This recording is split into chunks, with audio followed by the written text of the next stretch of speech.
Okay. Oh dear. I'm sorry to hear that. What do you mean it's not working? Like it's not letting you submit the ask? Is that yeah, like what's the issue? What's the issue you're having?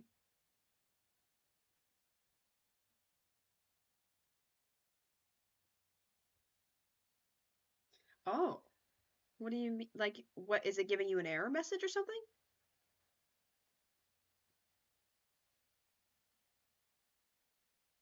Or is it just saying that you can't log in, or is it just are you logging in and then it's just like not working from there? Or is it giving you an error message or like what's happening when you try?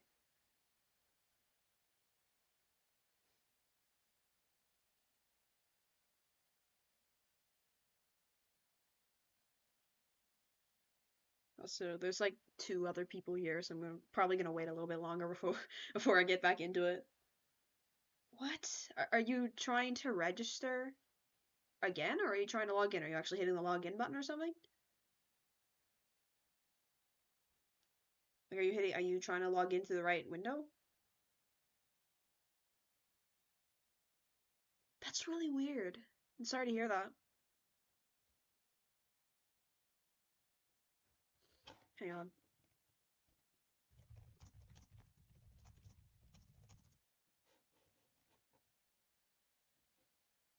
Uh, nope.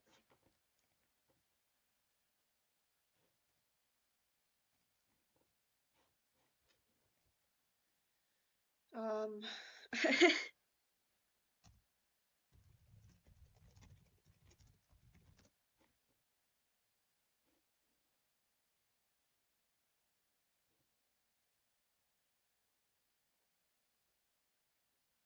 yeah, you might just want to send an email or try again later. I'm not really getting any conclusive results, unfortunately.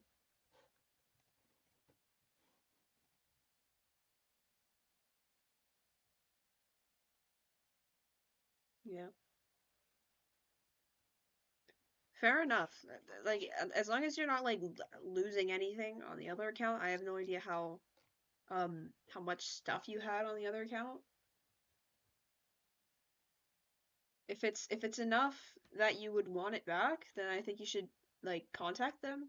But if it's not, then just like go for it and make a new one.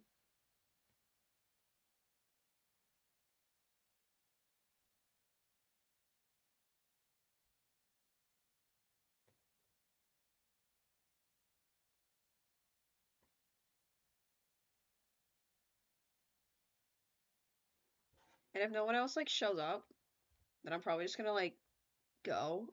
I'm probably just gonna like start without anyone, and you're just like the only one here, and you just get to know everything, and no one else does. You're just like the special one.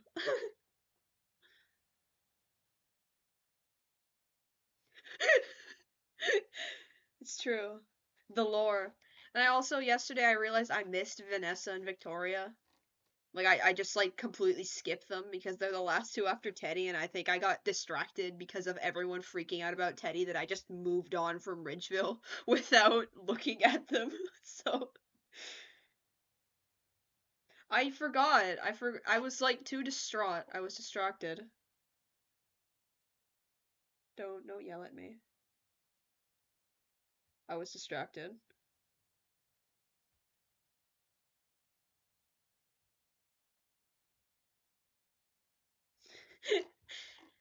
Well, yeah, it's true. The Teddy Sims are like horrible. All of them are horrible. Like I know one of them, and he just like he just I don't know why it's so like like the obsession is so strong. It's like it's concerning. I'm just sitting here listening to him rant about it, and I'm just like, yeah, you want to talk about it? You want to talk about it? Oh, it's really funny, but it's also mildly concerning.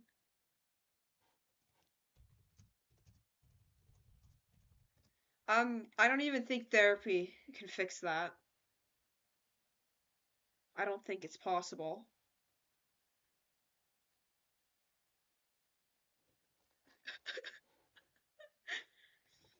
And it's it's concerning. Um, but I don't think there's anything that can be done. There's nothing that can be done about it. I don't think there's anything that can be done about it. Like there's just like nothing that can happen. There's nothing that can fix it. Hello. It's okay. I'm in Snon. I'm in Sun. Sorry. What? One of what?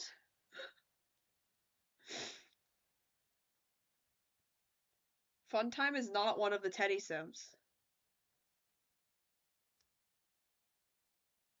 They are not one of the Teddy Sims.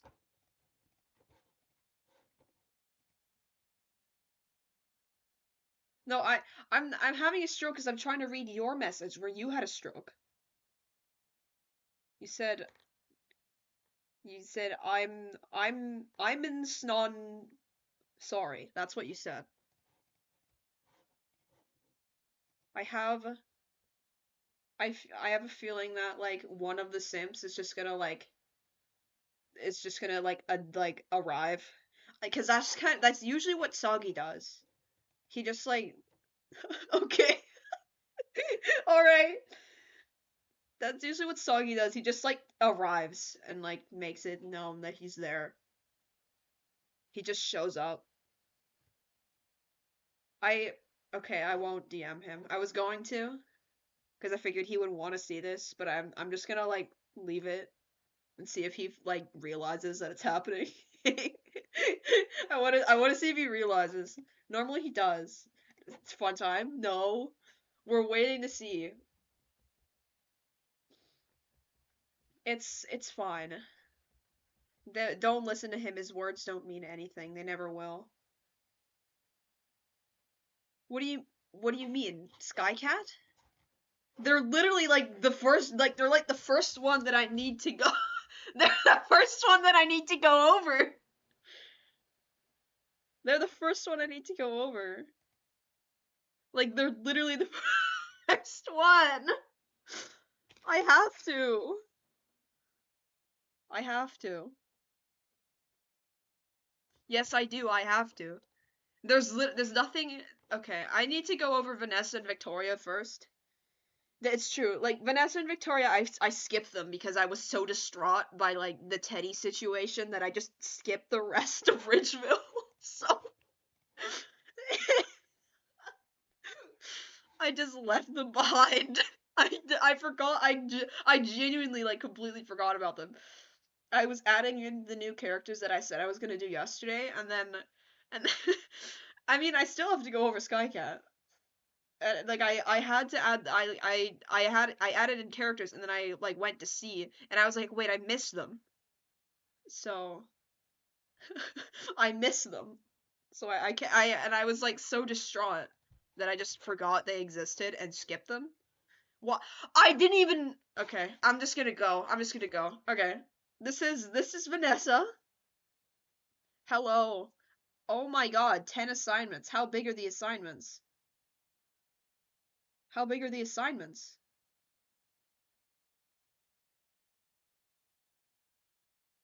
Jeez. Oh dear. Maybe you should like work on that. Or maybe like at the very least see if you can get an extension because that sounds like pretty crazy.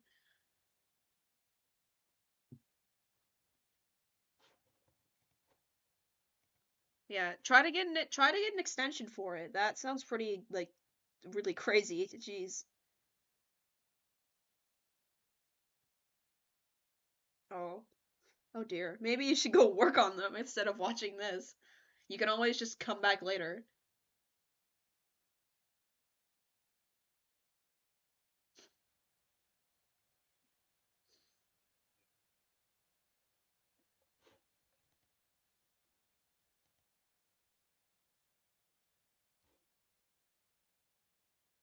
Okay. If that's your choice. I've made my recommendation. There's nothing I can do. There's nothing I can do about it, really. Okay, I'm gonna start, even though there's like not many people here, but honestly, it's fine. You snooze, you lose. So, um, I'm gonna start off with the two that I missed yesterday. I might have missed more. I don't think I did. I'll probably double check. Um, what? Hang on, I'm gonna look. What? What the hell? What the hell? What the hell? What does this mean? Okay, I'm not gonna pull that up on stream, just cause it's funnier if people like don't know. Okay, all right, back on topic. I'm gonna start with the two that I missed, and then I'm just gonna keep going. So Vanessa is Loading's mother, and she's just kind of scared of him. Like, there's not really much that happens with her in story stuff, anyways. She just kind of exists, and she's like, "Oh, my son ran away. Oh, that's too bad." She's honestly like, she's worried about him, but she's like too scared to like go and actually find him. She probably thinks he's dead anyways. So yeah, she just kind of like looks after Chinook now, or like just kind of, yeah. She's like, she just exists as a side character. Most of these characters are side characters that are like kind of developed. But Vanessa, I'm a material girl. There's this one image that my friend drew where it's just like a really poorly drawn like figure, and it's meant to be Loading, and it just says, "Hello, mother, I am ready to slay." Hold on, I'm gonna pull it up. And it's like one of the most notorious drawings that have ever existed. Hang on, let me grab it. Hello, mother, I am ready to slay. Hello, mother, I am ready to slay. So this is just like Loading as a child. Hello, mother, I am ready to slay. It is Loading. That's him when he was born. That's Loading when he was born.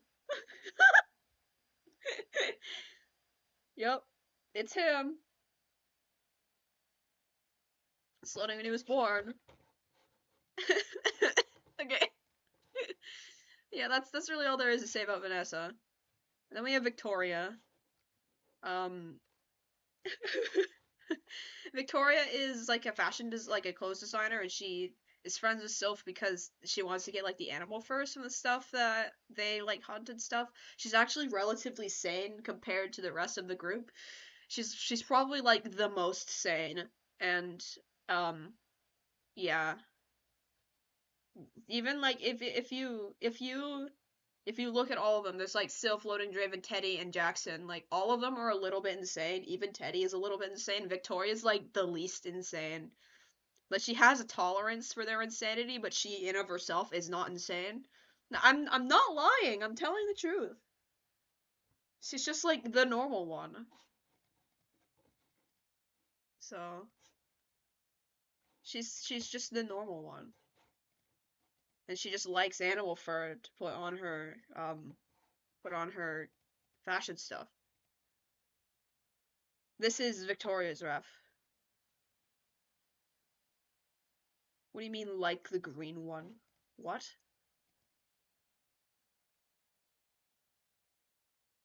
Yeah, this is Victoria's ref. There's no colored one yet, but this is just like the full body for her. So yeah, she's just kind of like slay. Except she's not even gay. She's cishet. She's like one of my only cishet characters. Yeah, thank you. She's just kind of like chill. She's chill. She's not insane. She's just chill. Okay, now we're getting out of the Thadrophinica folder for real this time, because I lied last time because I missed some. And then we're gonna go into the others. So, we're going into supernaturals. Um, so we have things that exist outside of the living plane. So they're not like, people would probably be more accustomed to calling them dimensions, but I have a really big pet peeve of calling like alternate realities, different dimensions, because that's just not what it is. And so like there's different planes of existence, and these are like the supernaturals. I call them that either because they do exist outside of um like the living world or the living plane of existence, or they're just kind of like uh not meant, like they're just not normal mortals. Why are you here? I need to reorganize this thing. This is actually like horrible. Um hang on. Let me just do that quickly. I need to put this guy in here. There we go. They stop arguing. I'm going over Skycat. You can't escape. There, now those guys are in different folder. That should look a little bit better. um, you shouldn't be here, but it's okay. I'll still go over you anyways. Okay, we got Skycat. There's nothing wrong with Skycat. I don't know why they're afraid of them. Skycat's just like this guy that they're just kind of a bored god. Like they exist as a god, except they don't really have a physical form, and they can't really do much without like yeah, they don't really do much. They literally don't do much. And they do have only 3 colors. And but they could do more, and they just choose not to, and they're just generally really bored because they've existed for so long that they kind of just like don't know what to do anymore. That's entertaining. So they're just like trying to entertain themselves in like the the astral plane or whatever plane they decide to exist in that isn't the physical world. Um they're just bored. Like that's literally it. Even though they could decide, I don't want to think about Magenta Skycat. That's actually horrible. Um yeah, they're just bored god. Not really important. They're not a really important character. They're I kind of use them as like the narrator sort of character. So they can just they could be the narrator if they wanted to. Like they're if you know if like you do you get what I mean when I say that? Like they can be the narrator type character. You want I can make it happen too. Like I could just like go into Clip Studio and make them magenta. Expect oh god. Hang on. I wonder if I can like just wait. Uh I'm just gonna cause like this is like recolorable.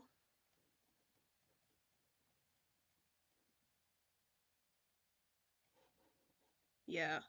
They're magenta now. Oh, that's so weird looking. Oh, that's so bad. Oops. Oh, that's so horrible. Look at that. They're just pink now. Oh dear. There we go. Oh my god, that's so bad. I hate it. They don't exist anymore. Oops.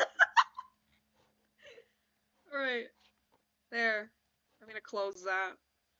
Um. Alright. Yeah, that's Skycat. See, that wasn't so bad. Um, yeah, that wasn't so bad. I'm done. I'm done already. That wasn't so bad, was it? You didn't have to go bring Soggy into this for that, did you? Alright, moving on. Now we have the angels. And fun fact, actually, Samuel used to be an angel as well. Oh my god, hello. You just appeared. Yeah, you can't I don't know why. I don't know why you thought actually no, you explained to me why you thought that they were important, but it's still like really funny that that happened in the first place. Okay. Now we have the angels. Why didn't you ask me? Why didn't you ask? I didn't. There was nothing misleading about what I did. I just said they were gone. That's it. Like what? Um. why didn't you just ask? Okay, moving on. We have the god, like the angels. um, so Samuel was originally an angel like these guys. He was the eldest angel out of the three of them, and they were attached to a god of emotion. And in this universe, angels are not the same sort of angel that you probably are thinking when I say the word angel. I still need to like develop a name for hello. I need to develop a name for the religion and stuff, and I still need to like sculpt out specifics. But we have um angels are they are basically just sentient extensions or puppets of the god in a way that um in a way that like they are aware and they have consciousness and they are their own people, but they have to serve their god in a way where it's kind of like they're just they're pretty much just tools or objects that they serve, yeah, they're sentient puppets and they have to um they they're forced to like act without autonomy even though they are autonomous beings. So like that's like the whole angel thing. And we have Alan, who is an angel of joy and is the youngest brother out of the three of them. So there was Alan, Lucian, and Samuel. No, it's a different type of thing. Sorry, it's not Christianity. And yeah, he is just kind of like silly guy. What do you mean petition for Jesus Christ? There's no Christianity in Thaddeus. And we have Lucian, his angel of passion. And this one is more like the one that is used for like fighting and actual carrying out of things like justice and stuff. Alan is kind of just like caretaker, and then Lucian would be what's the word? Sort like uh I've forgotten the word. The Jesus head canon thing in the chat is like throwing me off. What? What do you mean won't have wings? What do you can't why? Why? Why not? There's no Christianity in Thaddeus. There isn't. You can't. Lucian has a lot. Like Lucian has two pairs of wings. So you can like take one, I guess. They'll be fine if they don't have all of them, but it's fine. If anything, you should take Angel Samuel's wings because he has like 16. Oh yeah, prove it. Yeah. All right, the demons, everyone's favorite guys. Yippee! um, Lucian will like slam a hammer into your face if you try to attack him. Honestly, he would just like blind you and then smash your head in. Okay, everyone's favorite guys. Yippee! Starting off, we have it's pretty much a banhammer. We have the arm demon that I just call Army because I have no idea what else to call them, and I just made them because I was like, it would be really funny. And then I thought it'd be really funny if I made a character with like an absurd amount of hands and then made other people draw it just because he has 25 arms actually. That's what they actually look like. I was like, no, it's not Amy from Faith. I don't think Amy looks like this. I think that would be really funny if Amy looked like this. Last time they had 16 arms. It was 16, not 14. This guy was made before Scrawl. Scrawl is like the ultimate expansion. Army can't see, so I don't think they can do your homework for you. I'm sorry to burst your bubble there. Scrawl can have as many hands as they want. And so can Russell, actually. Russell was meant to be, um, Russell was meant to be Scrawl's opposite. As in, when I made Scrawl, I was thinking hands do bad things. Hands usually Um, usually hands bring about violence and they bring about bad things. So I was thinking, what if we had a character with a bunch of hands that can help instead of hurt? Because hands can also bring good things. So that's why they both have like infinite hands, but are like really different characters. No, you know what I mean though. Like there are hands that cause like violence to happen. Like you usually need it's hands are a medium of violence. Like you use them to hold things. You can strangle people. You can beat people with your hands. You can hold weapons with your hands. Your hands are weapons, but they can also be things that are not weapons. So that's kind of like the complement between Skrull and Russell. Okay, double head demon. Um, Debbie is like they don't have significance. They're kind of just like a background demon. They don't really they were just a design that I thought like, hey, that's a cool idea. I'm gonna make that into a design, and then I just never did anything with them. As of now, I'm pretty sure that like Army and Debbie would probably either exist in Jebadiah's house or in Sally's house. Um, what is happening in chat? I'm so confused. And Jebadiah is wait, let me grab his face out of my Discord if I could find it. Hello again.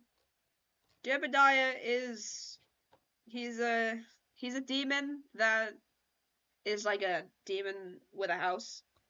So the way the demons work is they if you don't have a physical form then like the next best thing would either be having a vessel like Sylvester does with Soldier or having like a region where you have a physical or like or a region that you can manipulate. So yeah, it's like so Jebediah has like a haunted house type thing, and he is most like prominent in that house. He can't really leave the house and still have physical form. So like you just once you get in the house, you're not leaving. You're not leaving until Jebediah wants you to leave. So it's the same sort of situation with Sally, except Sally's a lot. I didn't upload her F. Hold on. Sally's also a lot more aggressive than Jebediah is. Wait, where is she? There she is. I need to hang on. No, you can't, because the door's gone. All the doors are gone. But yeah, Sally's a lot more aggressive and arguably a lot more dangerous than Jebediah is. Because Jebediah is just kind of like he tries to have fun when he does it, and he's like it's kind of like um as soon as you enter, the door is disappearing. He stole the front door. You have you have competition one time. As a door stealer, you have competition. I I don't think it would be canon because Skrull manifested like through manifestation and Jebediah just manifested his Hellspawn, which are two different things, so I don't think they can be related. Demons don't tend to be related to each other. Hello. So yeah, we have Sally and she's really evil and the only reason why she's not more of a threat is because she doesn't have a physical form and she only has her house and it's hell once you enter that house. Um then if you don't fully enter the house, then you're still on the property. You're still on the property, and Jebediah can still like grab you and take you into the house if even if you're on the property. So just don't go on the property, and you'll be fine.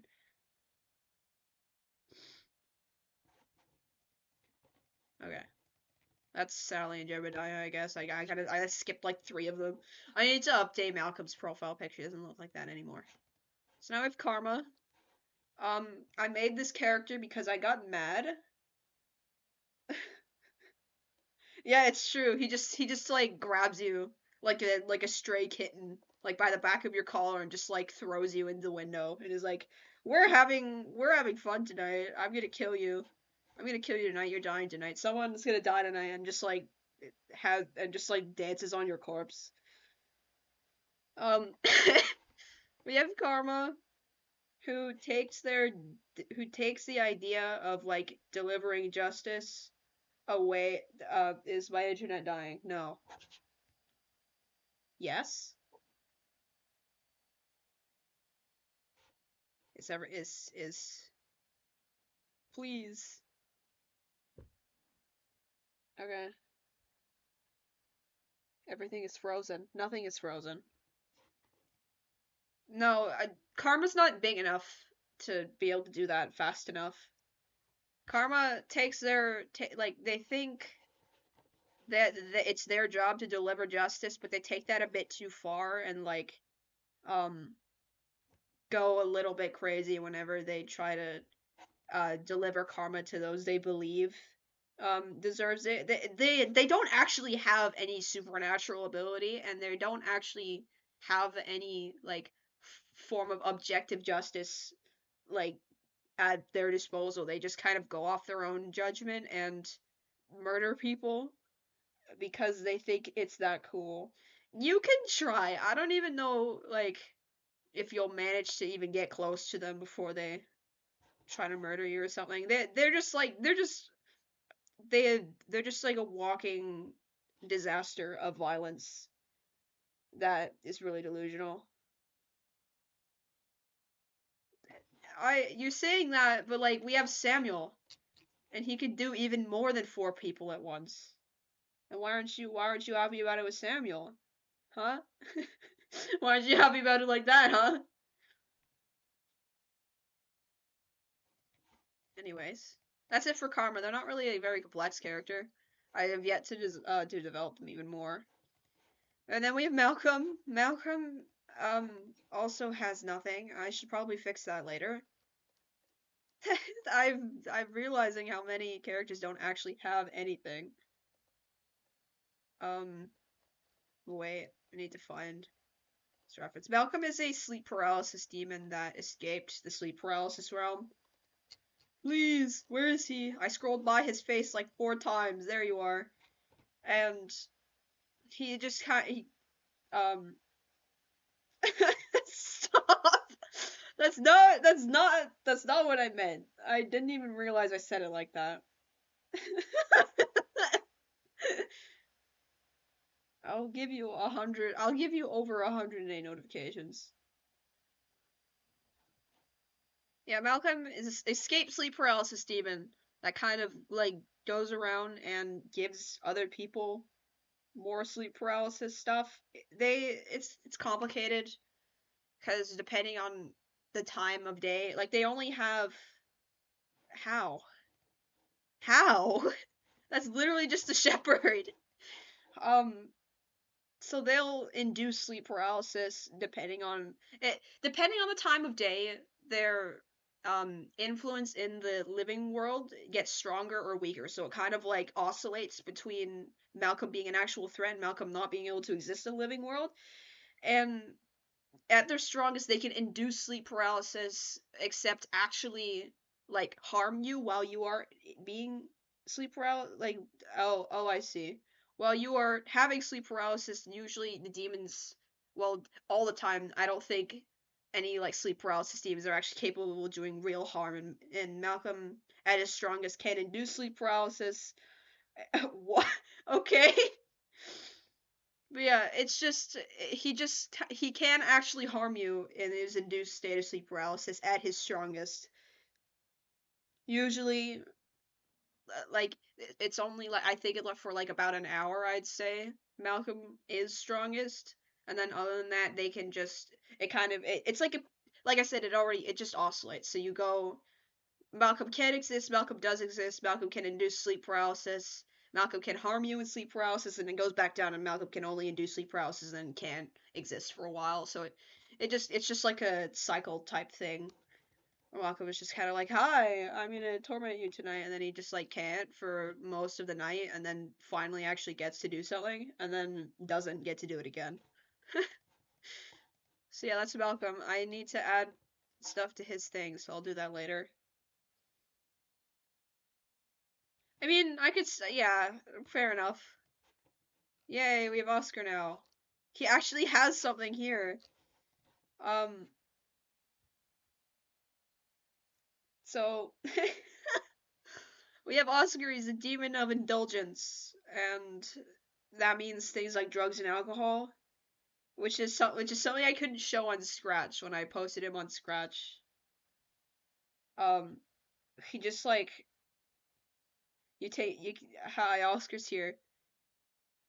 I think he did. Yeah, he did. Um, and he's yeah he'll just in he'll encourage overindulgence and addiction. He's not Oscar isn't a scary guy unless you're fighting any sort of addiction like and then you want like even if you have an addiction like he'll just be there to uh wait, I'm dying again, please. There we go. He'll just be there to encourage it. And most of the time, he doesn't do anything, and he's not even like a remotely threatening guy. He's not even a threatening guy unless you're trying to fight a any sort of addiction. And he's just kind of like grumpy and doesn't and tired all the time, and he just wants to. Uh, what do you mean by annoying stims? Oh, shut up. That was for plot purposes. What do you mean he has the anime girl hair? What do you mean?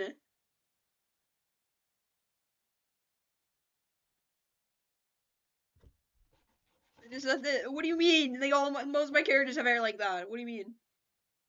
What do you mean? What does that mean? What does that imply? I wouldn't. I actually that's a good question because I don't think he would because that is more of like an internal thing because uh indulgence is like actually no he might it's Oscar would only encourage it if you enjoy doing that. So if you enjoy doing those stims and you're trying to stop doing that, then I guess. But if it's something that is like that is a stim like that you don't like you do it, but you don't consciously enjoy doing it and you're still trying to stop, I don't think he would encourage that as much as it's like if you were consciously deciding to do it because you enjoy it. Like that's in my mind that is what indulgence is. He is a red centipede that's yellow, and he also doesn't have the spikes on his scales. So like, yeah, yeah, he draw all of the demons who have purposes. So it's like Samuel Scroll, Oscar, Sylvester, Druid, Host, Shepherd. All the ones that have purposes, um, they actually draw like their life force from uh uh what was I gonna say? They actually draw their life force from like the indulgence of that thing. So when Samuel's around someone who's scared, he actually draws life force from that. And if Oscar is around someone who's indulging in drugs and alcohol, then he actually draws life force from that. And same thing with Scrawl and Suffering. Oscar sometimes uses his feet. He just doesn't do it often. And he has a more range of motion when he uses his tail. So yeah. But yeah, that's Oscar. And I already talked about Sally, so we're just gonna go right to Samuel. Samuel is a demon of fear who was originally an angel of comfort, so he's a little bit different from all the other demon characters.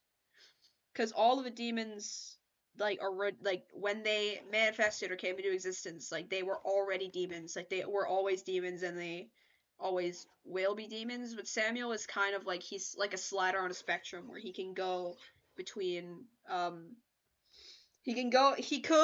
he could turn back into an angel, but he wouldn't live very long if he did. Um and he started out as an angel, and yeah, he's just like he's a fallen angel now. And this is the result of what oops. This is a result of one of these guys losing their connection to their god because their god is what gives them their life force, and without their life force they kind of deteriorate and need to find a different source of life force, which is why Samuel needs to scare people so that he can like live off of that energy that he gets from the fear that he causes. You can try to get Samuel to give you a hug. He probably wouldn't. He probably wouldn't. But we'll see. Cloudy's not here. I believe Cloudy is camping. So, I mean, we have Samuel's massive overview. So like it's just like yeah. So that's an overview. That's like a summary. So, he's just generally really scary. He doesn't like rude people. So, generally if you're respectful to him, then he'll be respectful to you. So, you can like you have a chance that he won't like immediately slaughter you if you're nice to him, and he'll be nice back, but sometimes he's just mean because he needs to live and he needs the energy. So you can't really blame him entirely for what he does. Randy was not. He was not. And also, usually when I use him in roleplays, it's because I'm angry, so I'm just gonna make him like ignore that.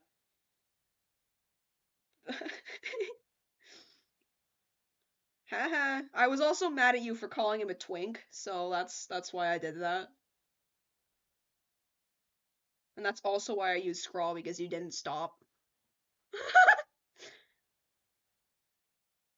I'm gonna hurt you. After this, I'm gonna walk to your house and I'm gonna hurt you. Are you even at your house?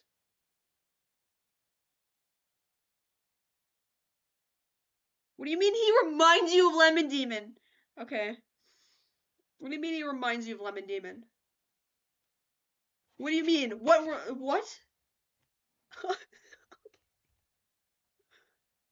my sister my sister is texting me. And she just went, do you want hot chocolate? And I said sure, and then she just texted me like just now saying never I lied, we don't have milk, we don't have enough milk, and I'm like, okay. So, okay. Yeah, not much else to be said about Samuel. um yeah, he can be nice. He can be nice. He just generally isn't because he needs to not be to live. So, it is possible to befriend him, and it's possible to like get him to like leave me alone.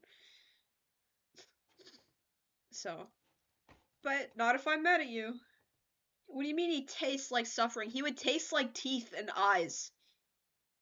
And because if you like cut him, or if he takes like any of like his gloves off, it'll start blistering, and there will like be things like teeth, eyes, like cavities, and um, like ribs, and just generally things that shouldn't be there, just pop up in there.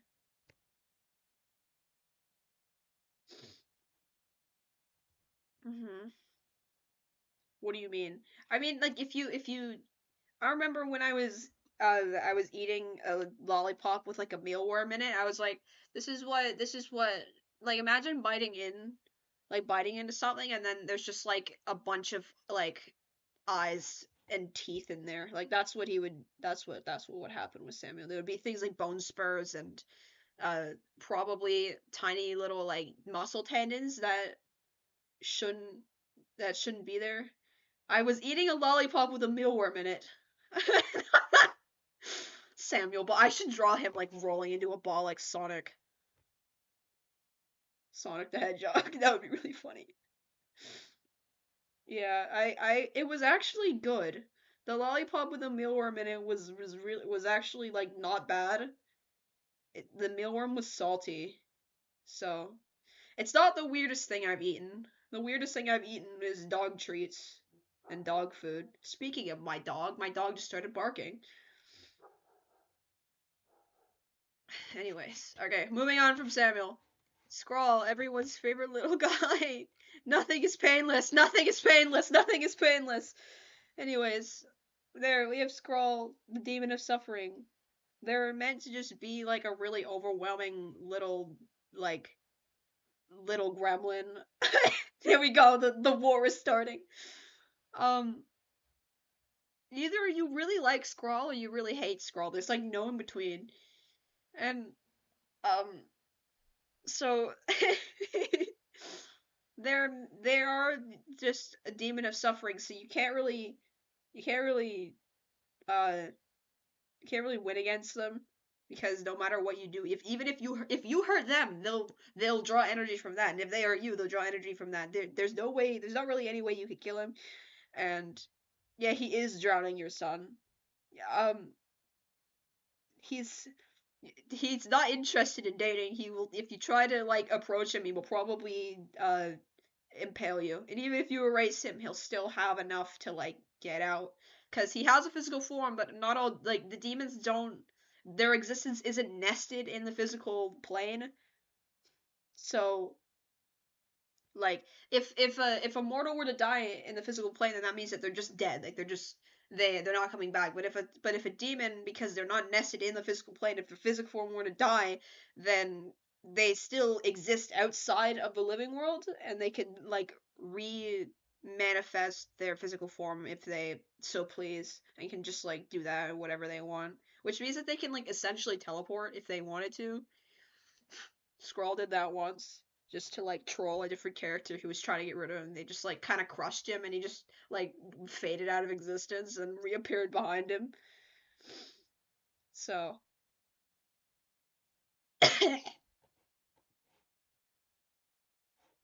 Mother, it is me, your child, and then Cordis just starts screaming at the top of their lungs. Yeah, they just start shrieking. I don't know why people hate Skrull. They're just a silly guy. They're just a dog that loves Christmas. They just love Christmas. There's just I have no idea. How could it possibly happen that Skrull will turn you into a punching bag as well? Yeah, I don't know why people don't like Skrull. He's just a silly little guy. He's just a little dude. There's nothing wrong with that. Nothing wrong with him being a little guy. So you can abuse Skrull and then you have to get out of there quickly. Or otherwise Skrull will be like, it's my turn now, and then we'll try to come kill you. So um yeah, you just you gotta be fast about it. And you did, yeah, you are the reason why this thing exists. I had a dream about your lore, and they were just there, except they look more like this. Hold on. Like, they looked more like this, except black and, like, scribbly. So I was like, yeah, well, I mean, haha, skill issue. Yeah, emo void worm literally, yeah. And then like the void was red with the blood on the bottom, and that's why they have a realm now. They Skrull just like manifested with like all of the stuff that that all the demons could possibly have, like with a physical form and a realm, like a stable physical form on top of that as well. So they're just kind of like really special. They got really lucky, and they're still one of the most notorious demons for what they do. So, yay, success for Skrull. Look at the silly guy. Um, because we know each other in person. That's why. Okay, moving on. Spotty, they're like, there's nothing here because they're literally not relevant. They're just another demon that probably exists in Jebadiah's house. It's like a monster that you have to deal with it. So, you just have to deal with them. What? What does that even mean? Okay, alright. But yeah, it just kind of, um, exists. There's literally nothing to say about Spotty. They're just like an evil overseer from Rainworld. Okay, Sylvester. I think I might have talked about Sylvester when I talked about Soldier. So I'm just gonna like um yeah, they just uh there was yeah, they're a demon of suffering, no, not suffering, violence, and they don't have a physical form, so he has to possess Soldier. Um Spotty doesn't have spots because the word, okay, because the name Spotty means the name Spotty is supposed to mean like they spot you, like the verb. It's not like the actual like actual spots. And anyways, back on topic. Sylvester is demon of violence. Can does not have a physical form, so they have to possess Soldier to um actually like indulge and get energy off of the stuff. Sylvester is not married. Um, he would probably try. He would probably try, and then like Oscar would just like slap them in the face and be like, "That's my job, get out." So you will try to marry Sylvester. They'll probably maul you. Why are we arguing about height in the chat? What is happening? Anyways, Druid. Yo, yay! Yay, the Druid, the Druid, the Druid. Okay, I love this guy. I love him so much. He's like one of my favorite demons. Hang on, let me pull up his ref, because his ref is done. I don't know why I haven't uploaded it. Hang on, hang on. Where is he? Where is he? Where's my guy? Where is he? Druid. I know I did your ref. I lied. I didn't do the ref. I need to find his sketch now. Whoops. Hang on. Hang on, hang on. It's around here somewhere. I know it is. You can't escape from me. You can't escape. That's fine. Apparently, I guess they can't escape from me because I can't find it. Hang on. I'm a genius. Wait, there we go. There we go. There they are. There we go. There's the druid. This guy right here. So the druid is a demon that is a demon for body horror. So it's like Samuel's body horror is like self-inflicted. So Samuel could vomit up an entire like chain of spine and rib cage if he wanted to. But that's all self-inflicted. It's only meant to cause fear. The druid is like external body horror, so they will like fuse all of your fingers together, and uh, it's I'm sure everyone here has probably at least even heard of I Have No Mouth and I Must Scream. So it's that sort of horror, and also All Tomorrows, stuff like that. Um, what do you mean druid looks like Draven? Is it because of the branch horns? The shepherd looks like Sylph for a reason, but the druid has nothing to do with Draven. Oh my god, I summoned you! I summoned you! Trix, I summoned you. That was wow. They're not antlers, those are actual like tree branches. That's why they have leaves on them. So yeah, I'm sure everyone has heard of I Have No Mouth and I Must Scream. So it's that sort of thing, and also All Tomorrows, where there's like a bunch of aliens that come to Earth and are like, we're gonna screw with you evolutionarily and just leave you, haha. So that's what happens with them, and then all the humans are turned into a bunch of different amalgamations of what they used to be, and so they just kind of like mess up with their biology and stuff. So that's the type of thing um, that the druid is into. So they'll just kind of like um, yeah, they'll like fuse all your teeth together and into like jail cell bars and then leave you like that sort of thing. And also, the druid can also do that to non-organic materials. So hold on, I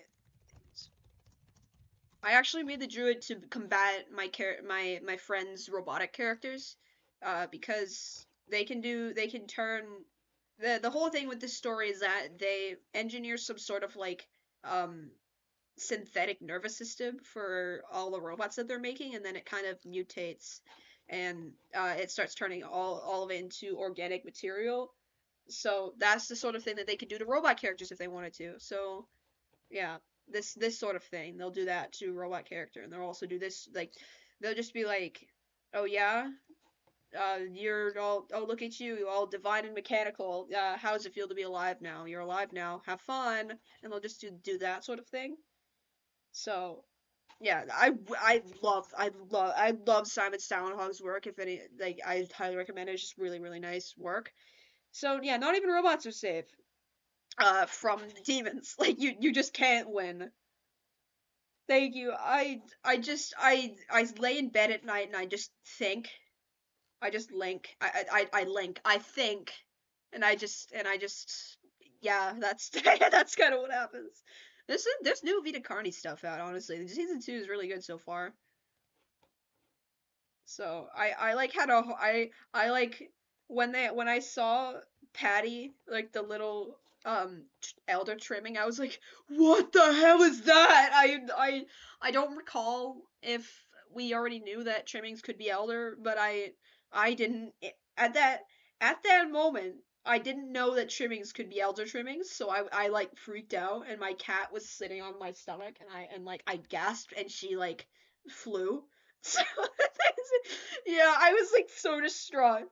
But yeah, Druid is like all encompassing evolutionary horror because evolution in of itself is sort of like an eldritch thing. It's oh,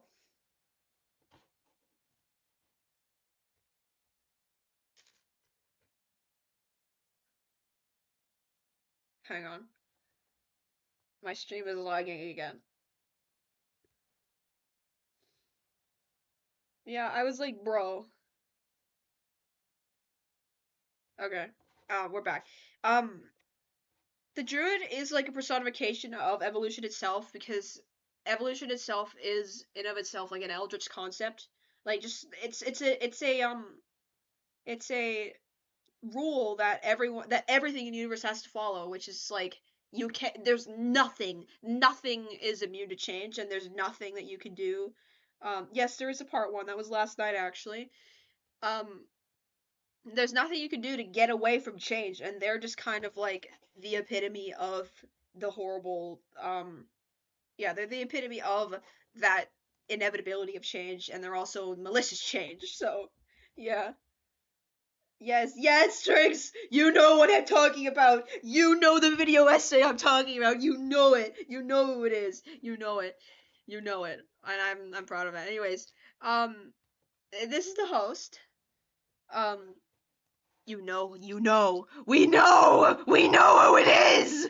Sorry, I get a little bit too excited over these things. Um, thank you. We have the host, so they're just kind of like, entertainment. Uh, it's like a demon of entertainment. So they're gonna like turn everything into a show that's being put on. So it's kind of just like um it's just like, hey, this is all for entertainment. I had the idea. I think I was thinking about Happy Tree Friends episode where Lumpy like sawed Cuddles in half for as like a magician thing, but for some reason his organs didn't separate when that happened. So um he okay, we're not talking about Teddy right now. We're talking about the host. Soggy, the host reminds me of Error actually, because like it's all just kind of like, oh, this is all for entertainment. It's kind of like showmanship stuff. So that sort of thing. Except the host actually has like the ability to make these things like into like a real like circus type thing. So yeah, their name is literally a host, like a host for like whatever messed up show they want. So what? What do you mean? Excuse me?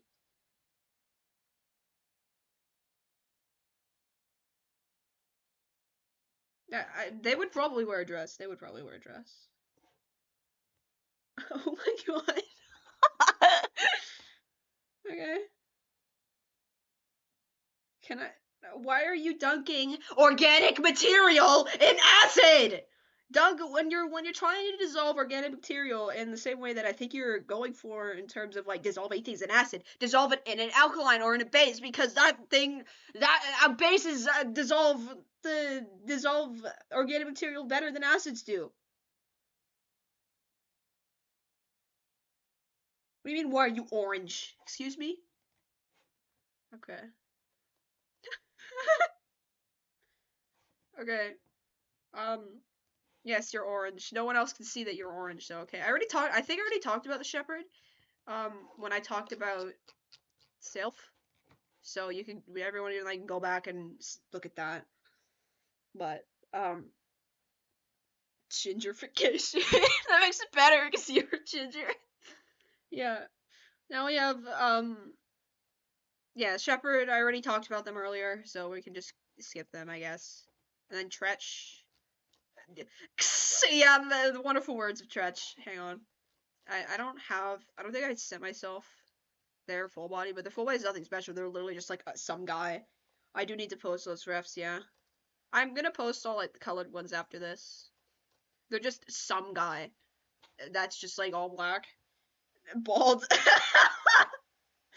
Tretch is like the manifestation of generalized like trauma. So that's why they showed up and like bullied Small Feather in the Mind Electric. Like I know people have noticed that.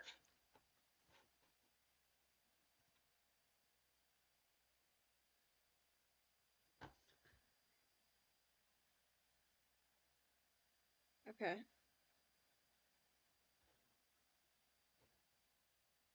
Wait, hang on. Everything's dying again! Yay! Everything's dying! Oh my god.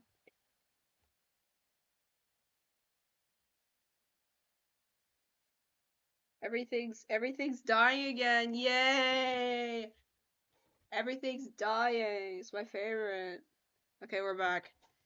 Tretch Tretch is the uh, yeah, manifestation of general trauma. I know people have noticed that there's like the I'm just being sarcastic.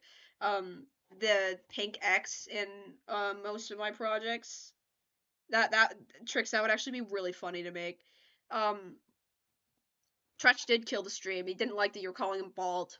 But yeah, the pink X, this is basically just like a humanoid figure that I can draw with the pink X because I didn't really know how to make the pink X have a actual like tangible humanoid figure in the Mind Electric. So I was just like, I'm just gonna make a guy that is a pink X that I can use for this animation, and I'm gonna use him one time and I'm never gonna use him again. I mean, I'm not never using him again. I'm actually using him in a different animation that's in the works right now. But um yeah, this is just a personification of trauma. This that there's like it can be applied to anyone. It's not just specific to it's not just specific to Small Feather. Tretch can be applied to anyone really. So yeah, just personification of trauma. That's literally it. Like mo- some some of my demons manifest from specific concepts, like Oscar manifesting from the concept of indulgence and addiction, and like Sylvester manifesting from the concept of violence, and like those two just kind of like came into came into existence on their own, while Scrawl like um Scrawl was manifested because like Cordis did the scribble thing. So like that was kind of like something that actually um had like a catalyst to it. Tretch is one that just didn't have a catalyst like Oscar and Sylvester. They just kind of like came to existence. Were like hello, and then they just like existed. So they just kind of like they just kind of exist. They're just it's debatable whether or not they even exist in the first place because they don't really have a physical form. They usually just show up in like things like nightmares or states of like altered consciousness. So it's kind of just like a mass hysteria kind of like Mandela effect thing. Um. So yeah, yeah we did it. We got the demons folder. We got the demons folder. Uh yeah. I'm sorry. I just kind of the speed of which I started speaking just like it went way up. So, all right, now into the deceased folders. These are all like the ghost characters. Starting off with Abigail.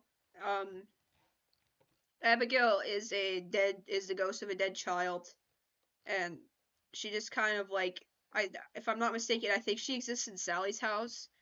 It's like she just lives in Sally's house and plays with the doll and like usually mostly interacts with visitors with the doll. She's not inherently like threatening and she's not really malicious or anything. She's just a ghost, which is why she's not really a demon. And yeah, just like yeah, she just kind of uh yeah, she's just like really nice. She's wholesome when you get away from Sally and the Sally house. So when Sally leaves you to get it like so you can have a break, like Abigail will come out and she'll be like, "Hi, you want to play with me? Want to have a break from like the horrors that Sally's putting you through?" So that's kind of her whole thing. And she has a doll, and yeah, they're kind of silly. If you take the doll away, then Abigail will tell Sally, and Sally will kill you. Want a break from the ads? Oh my god. Okay. Okay. And then we have Anderson. And I need to revamp that's old. Hang on. Did I send myself a picture of Anderson? I don't think I did. But I'm gonna check. Just in case I did, and I'm lying to myself. So.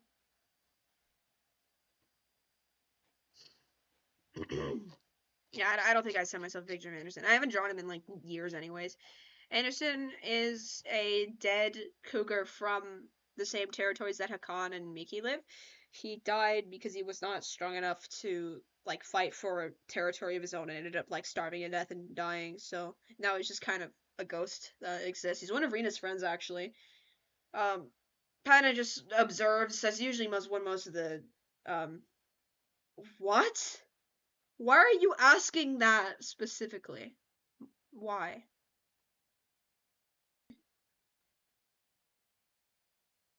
Okay. Anyways, and then Bisman. Oh dear, Bisman. Okay.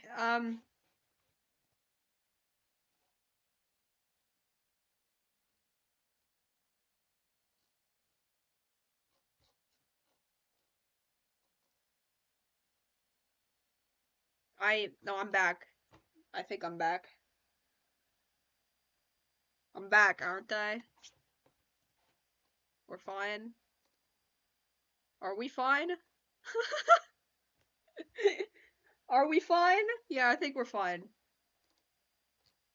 I know I sent myself a drawing of Bisman, I just don't have it. Okay. Yeah, Bisman is Smallfeather's past life. So if anyone, Smallfeather, according to Starblinism, which is the religious system that Smallfeather is like bound to, because I remember what Soggy asked, like one of the first questions Soggy asked is why there's different ghosts of different like existence like outside of the living world. It's because depending on which like magic system or like spiritual system that your living essence is um bound to, then you just like sort of follow that cycle. So Smallfoot is bound to Starbinism. These two are bound to a different one. These two are bound to a different one. So there's like all sorts of different um there's all sorts of different magic that exists. So that which is why there are things like different magic systems being able to coexist with each other. We also have different gods that are able to coexist with each other, which is why there's so many religious groups in Thadra that are all like they all do have actual deities that actually do exist and actually have power over each other. There's no one god in Thadra like there isn't a lot of other fictional worlds I've seen. Like usually there is just one like set of gods or one god or one thing that they're worshiping. And but in Thadra there's a whole bunch of different ones, and depending on which like spiritual system your life force is attached to, then different conditions will uh arise from that. So that's why these two look the same. Bisman is just like Bisman doesn't exist. Bisman's life's okay. Bisman was a really bad person, um, who uh he's a really bad person who tortured a lot of people for no reason. And he was actually an interrogator, but he took things way too far as an interrogator and tortured people way more than he actually needed to, and just like caused a lot of suffering and probably killed people. And there's probably a lot of undocumented stuff that he also did during those sessions. And when Bismuth died, his life force his life was imbalanced, so his life force was recycled into Smallfeather's life force now, which is why Smallfeather has such bad luck because of how horrible Bismuth has made his life been. So yeah, if you're watching any of my content, you're not sane. You can't be sane. If you watch and enjoy anime content, you're not sane. I'm sorry to say. Anyways, yeah, that's what I write about Bisman. So you can blame Bisman for making his Smallfeather's life miserable. So. And then we have Howie. Howie's just like there's literally I literally don't know anything about Howie. He's literally just a design that exists. I think it was like a lumberjack design that exists.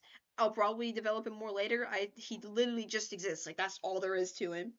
So yeah, we can move on from that. You've read some of my lore. There is more lore that you haven't seen. Oh, this guy. And then we have Michael. So this is Cedric's dead brother. Yes, Bismuth is to blame.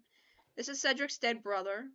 Cedric decided to become a doctor and help everyone that he ever possibly could, because his brother died and no one would help him.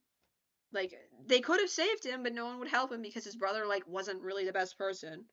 So, um, Ugh. And now Cedric's like, okay, no matter what, I'm gonna help everyone I come across who needs help, no matter who they are, or what they've done to me or done to other people, because I don't want people to um suffer the same fate that I did, and I lost my brother because no one would help him. So yeah, Michael fell in a frozen river and froze to death, which is why his face is like frosted and he's always breathes out frost.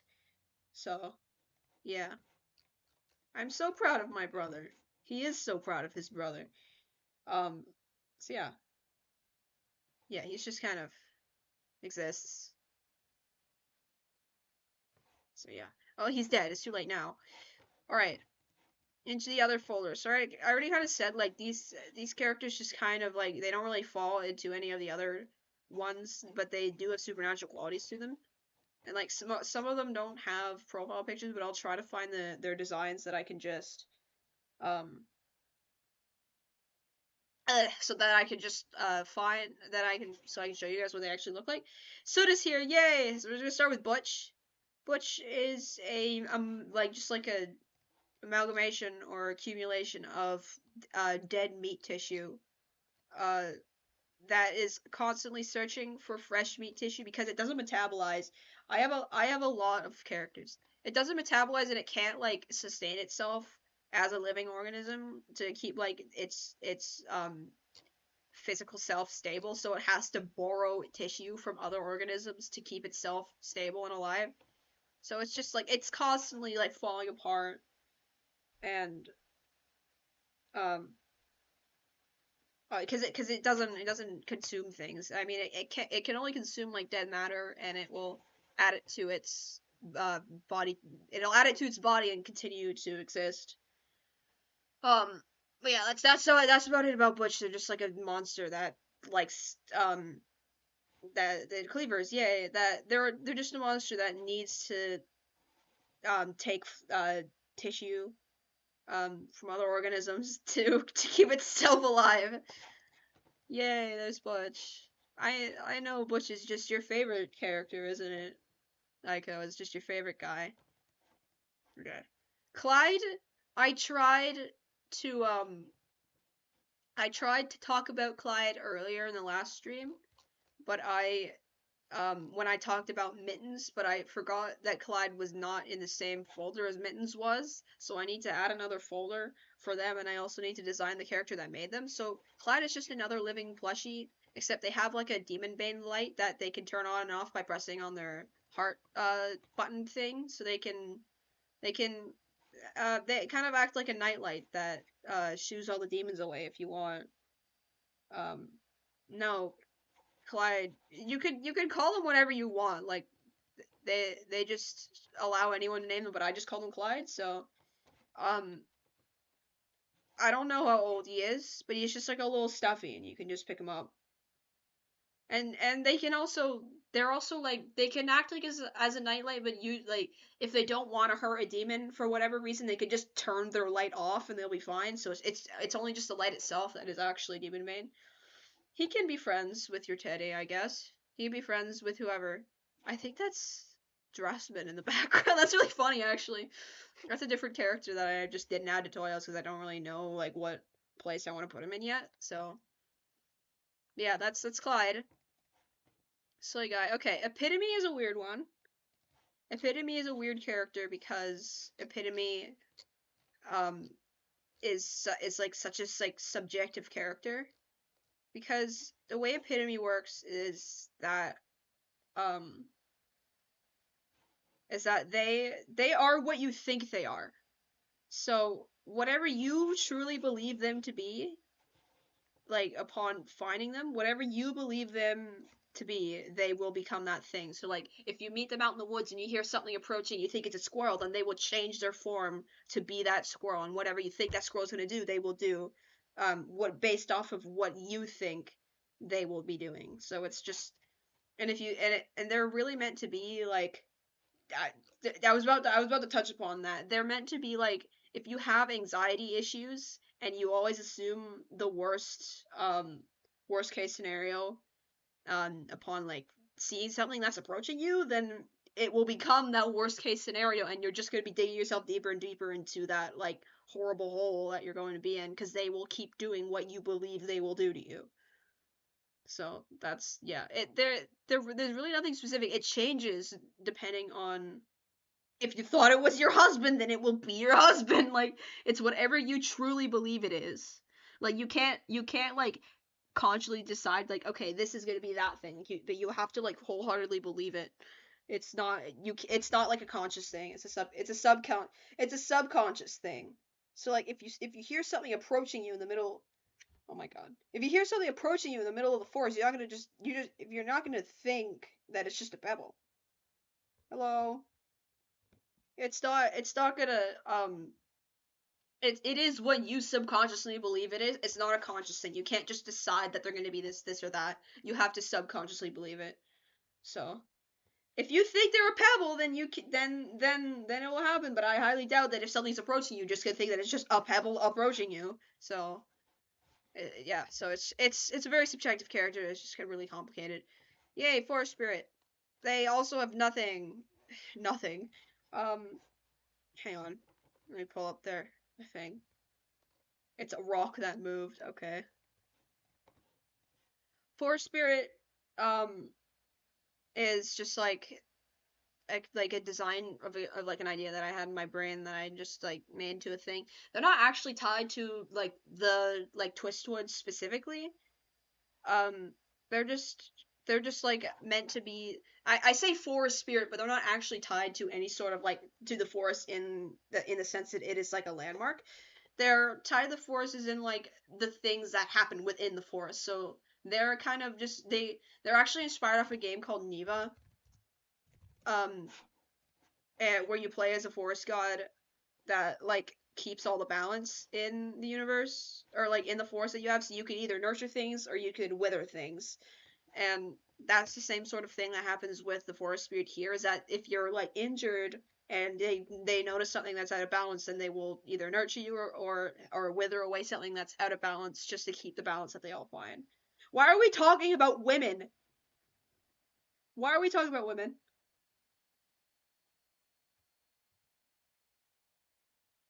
Why is this? Why? I mean, sure, they can be your dad if they want, if you want. So they'll just kind of, yeah, they're just meant to like keep things in balance, and they're not a malicious spirit, and so yeah. I'm just no, I'm there's no problem with it. Like I agree, but like why right now? Why is now the appropriate time?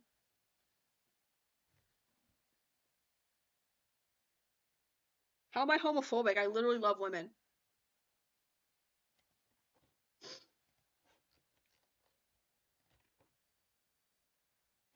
Hmm.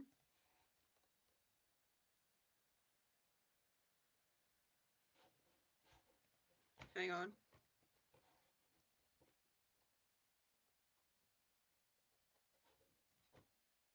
Okay. Girls. Anyways, so now we have Mr. V, who is like, hang on, I need to grab his thing. So we have Mr. V, and he's kind of like the forest dad. Um, he's just like he's meant to be like a friendly boogeyman that is he's like this he's like Santa but for Halloween really. Um, so he's like Santa but for Halloween. So he's kind of like the spooky like silly uh like sort of authority figure that encourages things like mischief, and he's like another friendly boogeyman. Yes, he will read you a bedtime story. He's inspired off of Itward from friend Bo, so you get those sorts of vibes from him, where he's kind of like he's there is a cardinal outside staring like front on like directly at me. That is like the most intimidating thing I've seen all day. Anyways, he'll give you candy. Yeah, he's like the kind of guy that will be like, all right, let's. Yeah, he's just. I look up and there's a cardinal, like, like sitting there, like full frontal, like staring at me, like, like I'm in like a 3D modeling software, and I clicked on the front view, like it's full on, like flat parallel, right towards me. He could, yes. And he's just like a jolly guy, and he's kind of spooky. He's just a friendly boogeyman. And so yeah, he'll be your dad, and he'll adopt everyone who asks, and he'll probably give you a lollipop.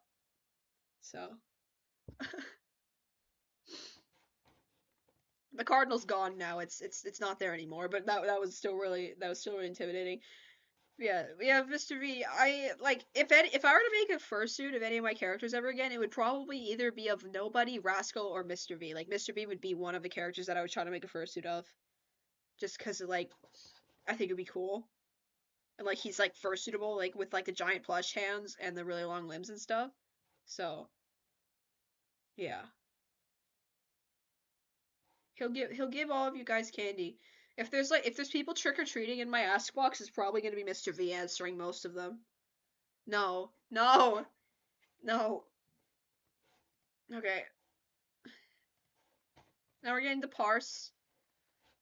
Parse does not have a profile picture because they're a relatively new character. Just give me a second. So Parse is meant to be a living glitch. So they're just meant. There's a lot of things that are just not right about the way they exist, and they shouldn't be able to exist like that, but they do anyways. So like they have their neck, like they can move their neck and stuff. Like that one arm is just naturally shorter than the other. Their knees bend backwards, and their arms and like shoulders hang backwards, even though they have like their ribs going forwards and their pelvis still going forwards. It's just like everything is just not right,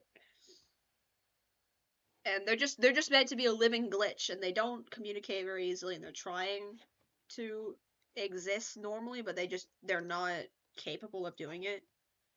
And if I were to like associate parse with any like or like I associate parse with the sound that Giovanni makes in Shipwreck 64.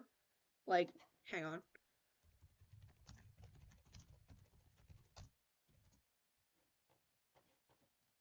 Wait.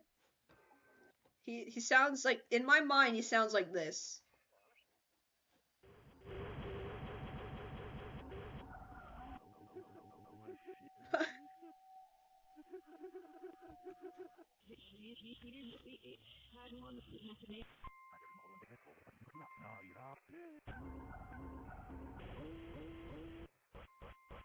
Yeah. It sounds like that in my brain. Haha. And yeah, they're just a living glitch, and anything that like really comes near them, like nothing they do is right. They probably like don't even. There's a lot of things that are just like really uncanny about them that normally would. They're uncanny in a different way that where it's not like a biological issue, it's like an actual like physical issue where they look like they belong in a digital world even though they're not existing in a digital world. And that's kind of Parse's whole thing. Oh boy, Peter.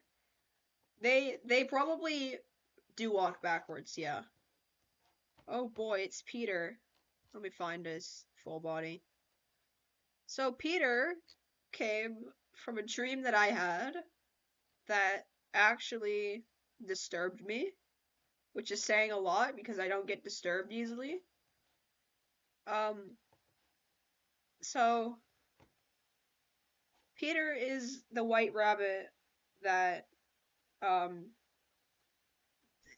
kills people, but like in a really disturbing way, and usually there's not much evidence left, and no one really um no one no one everyone who is not like directly affected by the incident pretends that it just didn't happen. So it just didn't happen in their eyes, and it leaves the people who are affected most by like the disappearance of whatever loved one Peter just like absolutely like mutilated. They have to go and like figure out what happened by themselves, and usually they uncover a lot of disturbing things um that and that just happened alongside it. And it's like the dream was like a plot of an analog horror, really. It was really upsetting. But like Peter doesn't really have a story right now. He just kind of exists as like a monster that will probably have relevance later on. But like he just kind of like has his own sort of like nightmare realm. He doesn't really have a story as of now. So, um, Peter is associated with the letter T because he just stands in a T pose all the time. He just stands with his arms out all the time. So, yeah, he just like yeah. He does. Like he T poses all the time. What do you mean testosterone? Soot. It's Soot. Hang on. Soot. Where are you? Where is he? There he is. So Soot is just like a creature. La critiera. That just kind of exists in the woods. They're just a nice guy. They're kind of like Russell and Nobody in the sense that they're just kind of like meant to be a comfort guy. And they're kind of just like meant to be the nice version of Skrull, because Skrull's made of graphite and Soot's made of charcoal. So, they're just like, silly guy. Yep, they're just gonna dissolve. And they generally have like good intentions and they want to be your friend, except like they can't really find people to be friends with just because they only out at like certain times of day and can't generally socialize because they can't find anyone. But when they do, they're really nice and sweet, and they do want to make friends with everyone. So yeah, that's really all there is to say about Soot. He's just kind of the charcoal guy. So Mr. Charcoal, I guess. Silly guy. Silly guy who wants to socialize. Sylvia. I have no idea why Sylvia is in the supernatural folder. Sylvia is not supernatural. I should probably change that when we're done the stream. Um, thank you. Hang on, let me find Sylvia's face, just so you guys can like see what she looks like. Like I have her profile. It's like drawn. It's just not colored in. So, yay, we got Sylvia, and she's like the kind of like the wine ant in the woods. Like if you're she's like one of those people you can go to if you need to find shelter or something. Like she'll let you stay at her house, and she'll like make you food and stuff you need, and like look after you if you need it. And she's just kind of like really chill, like wide-eyed vibes, like I already said. And she's just generally very calm and patient, and kind of tired, honestly. She might need a coffee or something. So yeah, there she is, Sylvia. I'll probably develop her further later. But for now, she's a relatively new character, so for now she just kind of exists like this. So she would try, and she'd be very patient with it, so she wouldn't like force it or anything. But if she knew, like, because like Swelford does a good job at hiding it, um, so long as he like keeps his sweater on and stuff, because he like his sweater is baggy and you can't really see how skinny he is. But if he takes it off, and she'll be like, "Oh my goodness, you need to eat," and then she'll try to get him to eat. So the angel, I made the angel like literally like 2 days ago. Let's see if I could. I need to pull up the drawing for myself. Um, so they're meant to be. I'm probably gonna develop them further in the future, like who the vessel was and like other things like that. Because earlier when I was talking about the other angels, um I already mentioned how the angels are like extensions or sentient puppets of the god that exists with them. So um the angel is a it was some person who died in the woods, and then the woods just kind of like took over their corpse and uses it as a vessel of communication in to some extent, if that makes sense. And so they're just like, yeah, I'm the forest angel. Yeah, so they're just kind of they are literally just an angel, like an extension of the forest and like a vessel of the forest. So they'll tell you things that the trees probably want to tell you and stuff like that. Because yeah, trees do communicate. They do communicate with each other, slowly, but they definitely do process things. Thank you. Tree. Hold on, my device is freaking out. What did you read it as? Yeah, what did you read it as? Oh no. I'm a bit scared to see the responses for this. Hey, what do you mean anger? What did he do to you? Huh? What did he do to you? Okay. So now we have the three dolls, and the three dolls, um, they came from another dream I had. Oh, there's a lot of my characters actually come from dreams. Um, and the three dolls were like just some crochet dolls that would chase you around to try to slice you to actual literal ribbons, and then knit those ribbons or crochet those ribbons into another doll. So that's literally all they are. They're just like little monster doll people that will chase you down and try to slice you to slice you to fibers, um and then crochet you into another doll. Yeah, that's literally them. So there's like meant to be like, yeah, just like some little silly guys. I'm really proud of their designs actually. But I feel they're not actual dolls. Like they're like demonic dolls. So that wouldn't work. That wouldn't work. Yeah. So we have the silly guys. Hello. Then we have Vantage Black Creature is another just like creature design thing that I just like thought the design idea was cool. I made into design, gave it a name, and then never used it again. So that's literally all there is about the Vantage Black Creature. I'm probably going to turn the Vantage Black Creature and like redesign them into a different sort of hello. I'm gonna turn that into a different sort of species, and then I'll be able to like rework them into a different lore or something. But for now, they're just kind of like just some guy with a bunch of wings and like fully black color power. That's literally it as of now.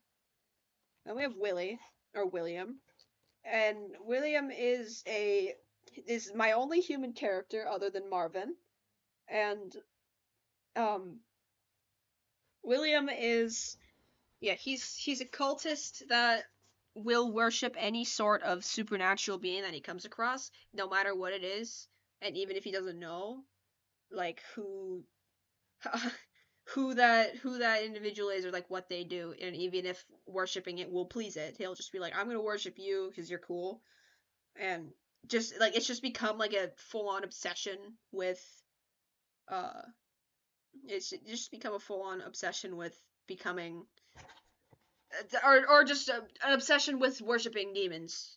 And so yeah, he does have problems, and it's just become like a full on. It's just taken over his whole life. It's just become a full obsession with yeah. All right, are you a demon? Yeah, yeah. Unfortunately, Toy House isn't the best with like giving out invite stuff. So I I was thinking the other day that I wanted to do like commissions on Scratch to get invite codes to give out to people just because they're so hard to come by. And I know a lot of people who would like to have a Toyos account, so I might actually do that one day just so I can get some codes just to give out to people who might want them. Okay, sure. Wolfram. We have Wolfram. So Wolfram is actually one entity, but it has two different bodies that always exist at the same time. So Wolfram yeah, Wolfram is one individual, um, but has two bodies all the time. So we have the dog form and we have like the humanoid form, and they everything about them is always synced up. And he, yeah, so like it says here, like the breathing is synced, the heartbeat is synced, their body temperatures are synced. They usually tend to make like the same sudden movements because usually coordinating two different bodies takes a bit more focus.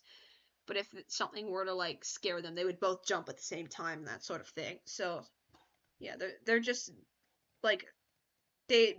It's kind of like halfway between being a dog and halfway being between like a humanoid. So it's some weird secret third entity that is controlling both bodies and that exists in both bodies simultaneously and just exists like that. So that's Wolfram. I want to develop them more because I really like their design and their concept, and I want to use them. So No, the dog does not run into trees. They're both equally like conscious. They're both equally conscious. Like they're both the same person, so they can both. Usually, Wolfram like the human Wolfram like sits on the dog Wolfram's back, but they're still the same individual. So they would still be conscious of both bodies at the same time. Just because it might be hard to imagine. What? Okay. I don't know what that means. Alright, we're done Supernatural folder, so now we can go to Sub-Reality. So the Sub-Reality, like I already said in like the beginning of the very first stream, is the Seaside universe. So like these are the only characters the in the Seaside universe that are not AUs. So we have like Seaside Smallfeather, Seaside Phoenix, Seaside Loading, Seaside Draven, Seaside Rena, like all of those guys, they all exist in like sort of like a dream realm, and these are the guys that actually um are not AUs and are made specifically for this world that are just not AUs. So I have Alaska's ref. Again, I just didn't post it yet, so I should probably post that now. But I just need to pull it up, so just give me a second. Um, yeah, we have Alaska, who is Seaside Swellfeather's boyfriend, and they just kind of Alaska usually shows up in my dreams like as a friend of Smallfeather's. So it's like, hey, that's cool. I'm gonna turn you into a character and make you a friend of Smallfeather's. So I just like turn that um I just turn that into this. Um, Alaska, yeah, he's just like a kind of like a grumpy, gruff guy. I dream about I dream my dreams are like way too complicated to even be like dreams. They're more like movies at that point or even like playable games. Like it's just every single dream is either about like my characters or just like my life. So I have no idea what's going on there. Or like it's some sort of creative media usually comes from my dreams. Yeah, there's not really much to say about Alaska. He's just small for his friend and he generally shows up when he's there. So he's just like a chill guy. But he's kind of no, no, he can't. Smallfeather is a 12-year-old. He's not marrying anyone.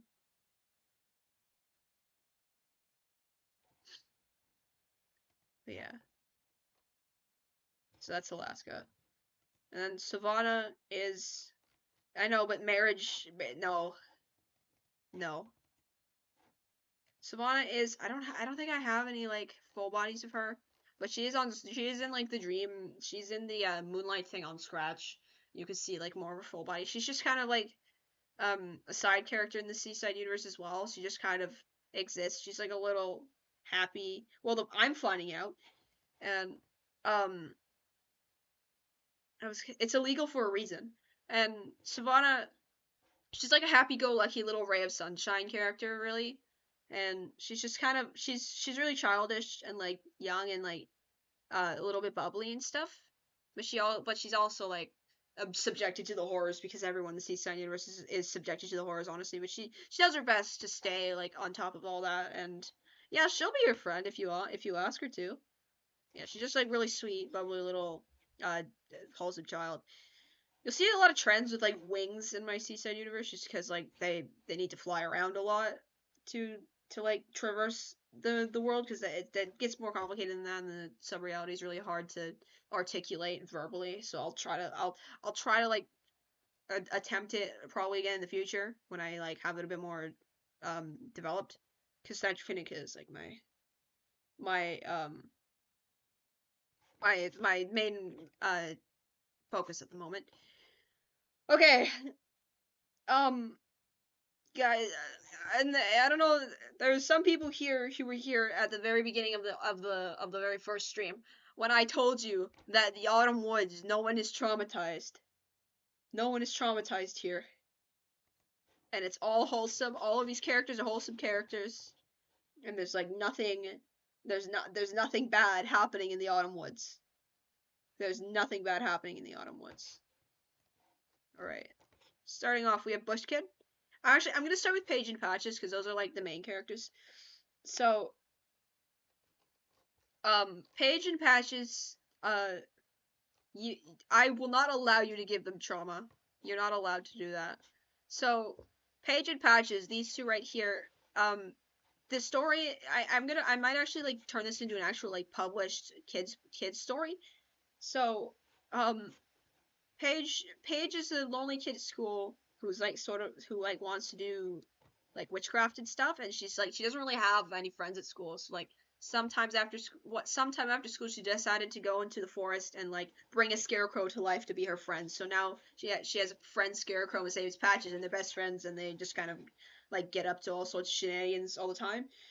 And so like those are the two main characters. We have Patches. He's just kind of like this chill, mischievous, like older brother sort of character. And then Paige is um like childish, like main character of the story. Well, I mean they're both main characters, but it's more centered around Paige because she's the one who brought Patches to life, and like they have like this sort of relationship and stuff. And yeah, they're just the sillies, and they just get up to all sorts of shenanigans in the autumn woods, like outside of Paige's school hours.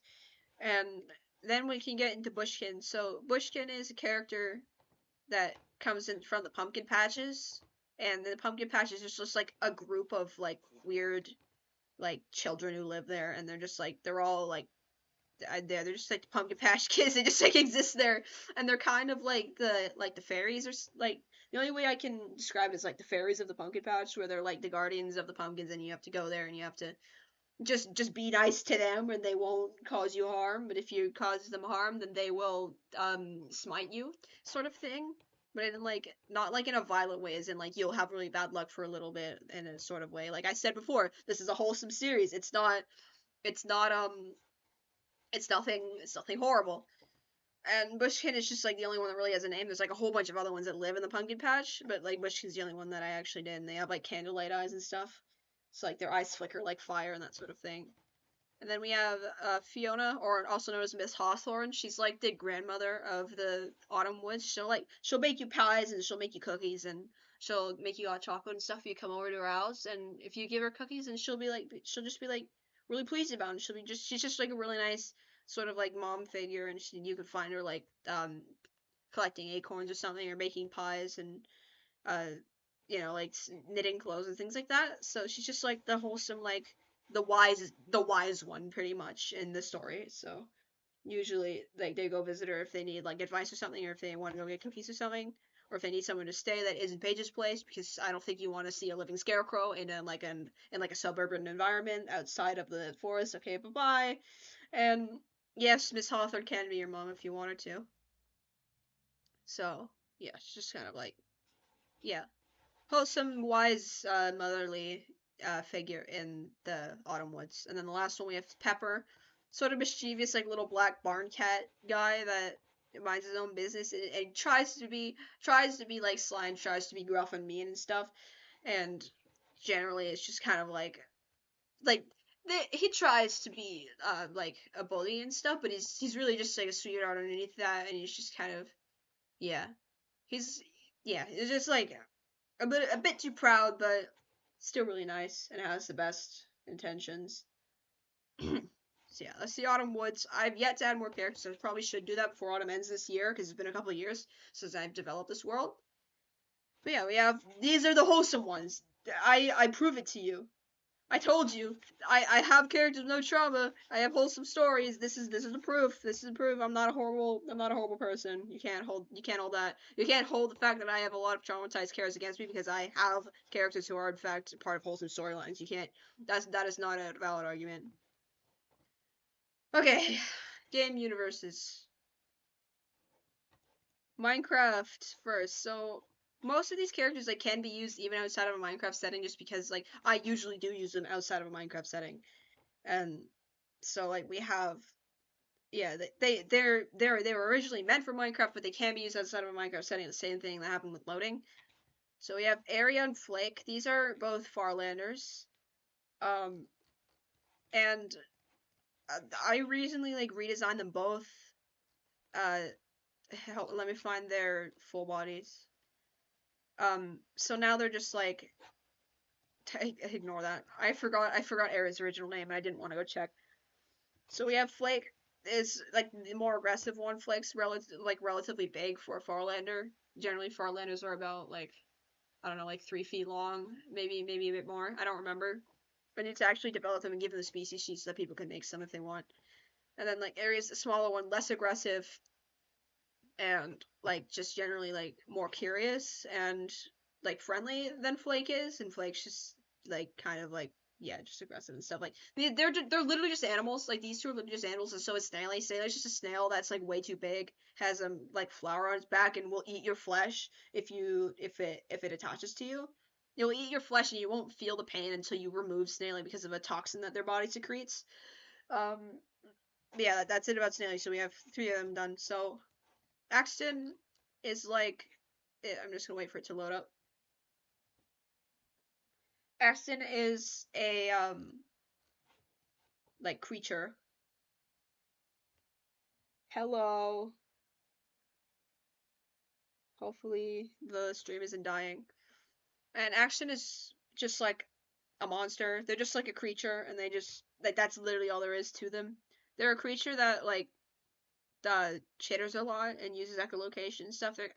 They were initially inspired off of like uh what's it called, the skulk stuff in Minecraft, but I feel like what I've done with their character now is like diverged away from what the skulk actually is.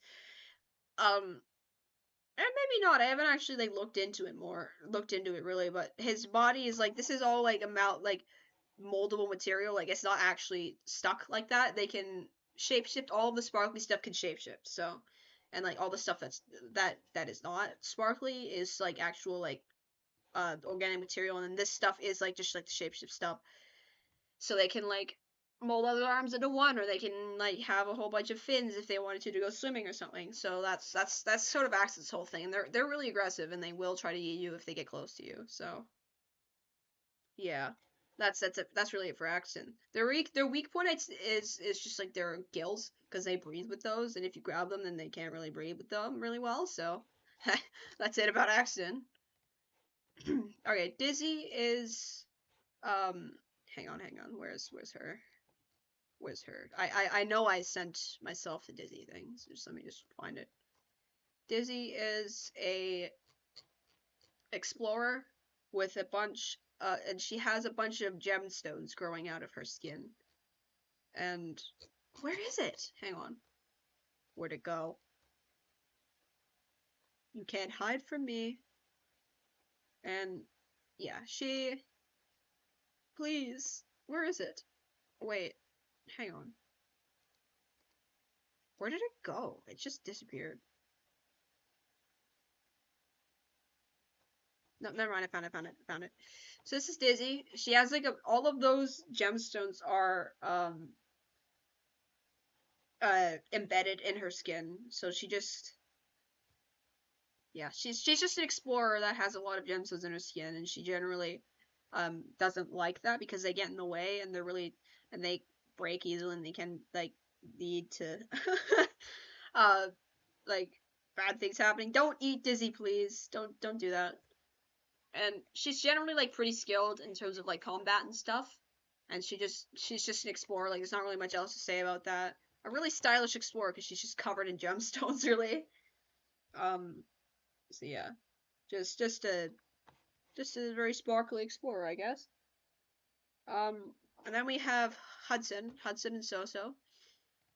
So these two, Hudson and So Hudson is a little boy who got like separated from his family. I have yet to decide what happened when he was younger, but now he and his dog So they're just like alone, and the dog thinks it's job to protect So and to protect Hudson, sorry, and um like essentially raise him for the rest of their life. Well, the family cannot do that anymore, and yeah, so they're just kind of like exploring. So generally keeps Hudson safe. Hudson appreciates that, and uh, yeah, they just coexist, and they're just like wholesome little guys that are also explorers. Usually Minecraft characters tend to be explorers, so there's not really much else to say about them. So yeah, that's it for those guys. Hudson is generally like pretty childish and desensitized to things like violence and stuff. So like if you like cut off someone's head in front of him, you'd be like, ew, that's gross. But you wouldn't like start crying or something. You just because like this whatever happened in his childhood was violent enough that he's just been desensitized to it. he doesn't think that it's a good thing. He's just kind of like not as sensitive to it as you would imagine him to be. Yes, you can live in Sosa's fur, so long as you let Hudson still sit in the front of the dog and you can sit in the back. How about that? Does that work? Does that work for you? I'm gonna move on. All right, Rain World. Yay! We're here. So starting off, do I have this character's full body? I highly doubt I do. But I'm gonna check anyways. Rain World. Oh, I do have their full body. So this is Mutiny.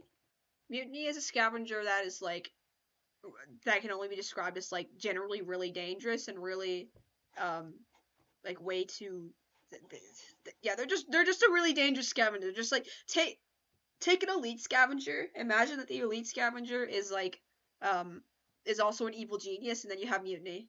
So Mutiny tends to like yeah, they're just an evil scavenger.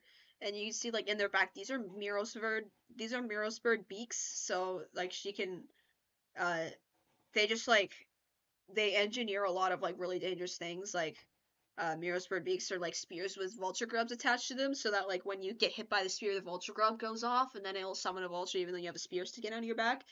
So like that sort of thing, they'll just kind of engineer and then use against you. They're probably the one that came up with making the electric spears. Honestly, like they're just that kind of They're just that kind of individual. That is just. I don't know if it's even possible to make a Miro's bird helmet because like their heads of themselves are pretty tiny. Like and like really the biggest threat with a Miro's bird is just their beak because it's just scissors. It's just a pair of scissors. So yeah, that's Mutiny. Riffraff is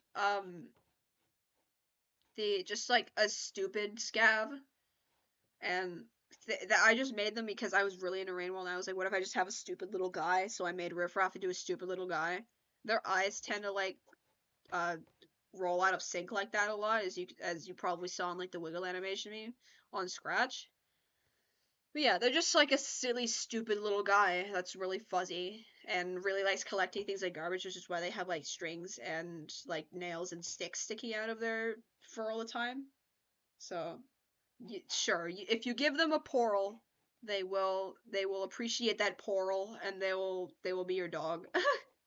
Portal, I love portals. Yeah, pearls. If you just give them pearls, then they'll be fine. Portal. And then we have like the Slugcat characters. We have Stem, which is like a Slugcat that is based around the mechanic of like the mushroom mechanic. I still have yet to like decide like how that mechanic really works with them, but I feel like they have um amplified abilities whenever they are under like the mushroom ability, and I feel like they can also like induce the mushroom ability to themselves without actually having to consume a mushroom. I have yet to decide any of the mechanics for this character yet, but for now they just kind of exist as um like a character concept. Same thing with Tremble. Tremble was inspired off of the passage of the friend.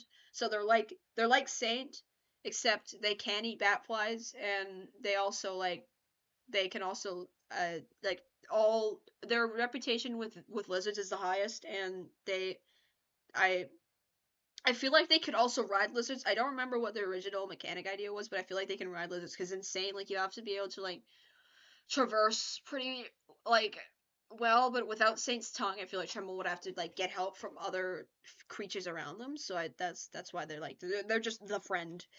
So that's Tremble, and that's Rain World. All right, cryptids. We have 3 more folders to go, and then I'm gonna end the stream, and that will be like what, like over 6 hours of lore that I've just like put out on the internet now. So, all right. The cryptids I already mentioned earlier. They're just like I saw the urban legends and I was like, hey, cool. That's really cool. What if I just like had my own little interpretation based off of that?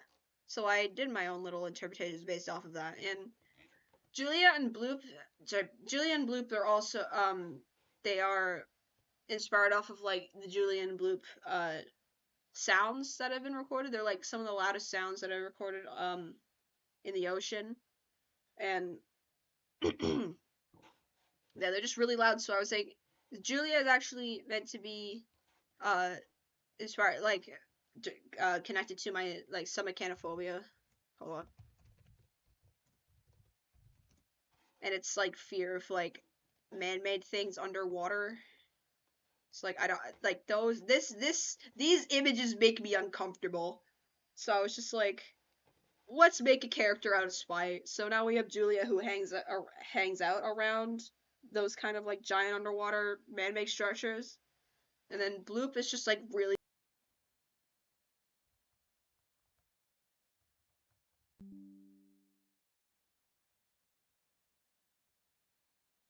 Are we back?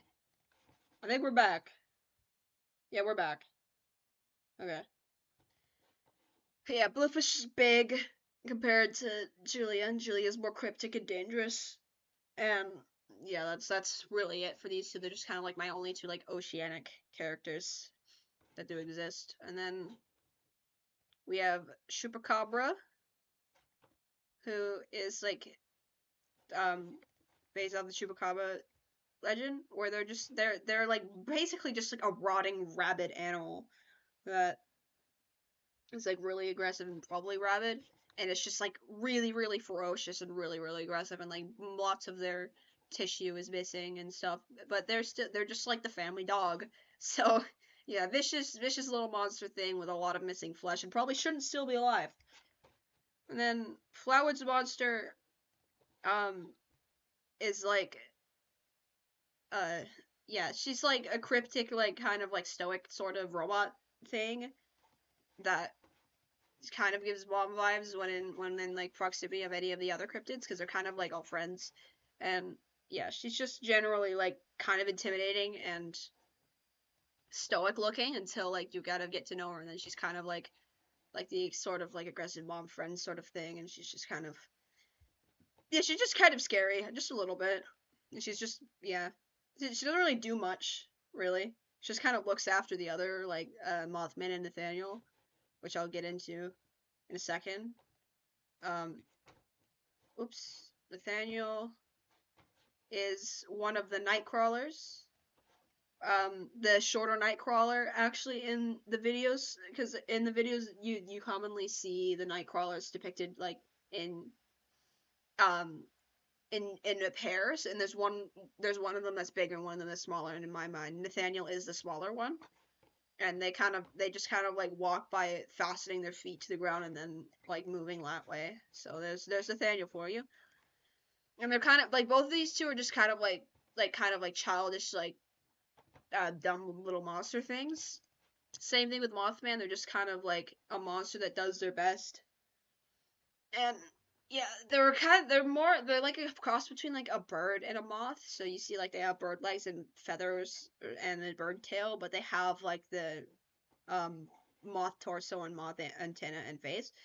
So they're just like a big kind of like gruff sweetheart type thing that does their best. You know, like when you see that sort of like animalistic innocence when you see in like any sort of like bird outside, that's kind of like what the Mothman is, even though it's like a lot bigger and a lot closer to being like humanoid and um having humanity. It's still just like a big stupid animal type thing. It's like on the borderline between humanity and just a feral animal. Okay, fandom characters, there's not really much to explain here. Like Cabinet Man is like my interpretation of Cabinet Man from Lemon Demon's song Cabinet Man, and Mr. Moon is my interpretation of Mr. Moon from Spring and a Storm, and Time is my interpretation of like one of the narrators in Ruler of Everything. Um, so and Joe is just literally just the the fish in the background of Hawaii Part Two. I don't know why I made him a thing, but it's literally just a fish. Like there's not much to explain about these guys. I love Spring and Storm so much. I love it so much. It's the best. Yeah, it's just, yeah. It's there's literally not much to say about these guys. I should probably add Juno, um, sometime in here, because Juno is a different character that I have a design for that is just kind of like my own interpretation off of Juno from Ruler of Everything. So it's just my interpretation off of um things from songs, or like things in the songs or in the album. So there's not much to say about that. And then we're getting to the last couple. Elliot and Simon are two guys. Yep. It does look pretty silly. So, yeah,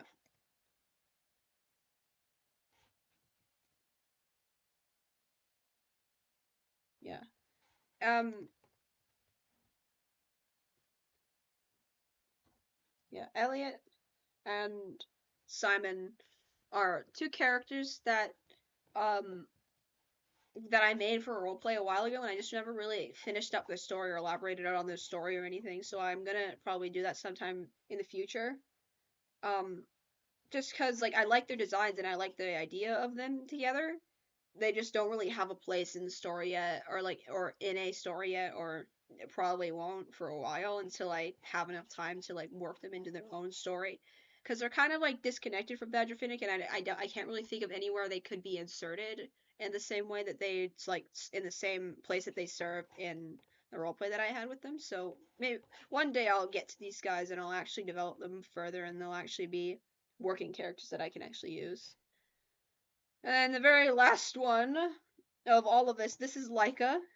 Laika is meant to be just like an organism that exists in the vacuum of space, and it survives by like consuming rocks and being a chemotroph and metabolizing through like minerals and stuff that it consumes, but from like floating around and between asteroids and stuff and consuming asteroids. And I just made them because I was like, I want to have this character that can be in deep, that can survive in the vacuum of space, or like an alien character. So I just made Laika into an alien character, and now we just have it. Now it just kind of exists here. Um, so yeah, there's not really much to say about any of these guys because they're just in the other folder. And that is all of them. That is all of the ones that are there right now. Oh my goodness, that took way longer than I thought it would. I didn't think it would take like 2 days to do. So yeah, that's all of them.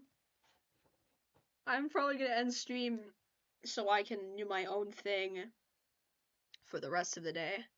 But yeah, thank you for stopping by and listening to me yap for like literally 6 hours. Listening to my things about my character for literally 6 hours. That was really fun, and I'm glad to see that there were actually people who actually wanted to see that. And I hope you guys learned some stuff. I hope you guys learned some stuff and you're happy with the things that you learned about my characters. And hopefully that's a bit helpful to like show to like share more of who my characters are, and so that people aren't as lost whenever I use them in like drawings or stuff. So yeah, I'm glad you had fun, and I hope you guys learned some stuff that you wanted to learn. Yeah, I'm not gonna stay for like specific questions or anything, just because I think that I should save that for a different stream. So yeah, thank you for tuning in, everyone, and I'll see you next stream. Hope you guys have a great day or night or whatever's going on. I will. I'll do it. I will. I promise. All right. I will. I have it written down. I have it written down. I have it written down. So, all right. Bye, everyone. Bye bye. Glad you had fun. Bye.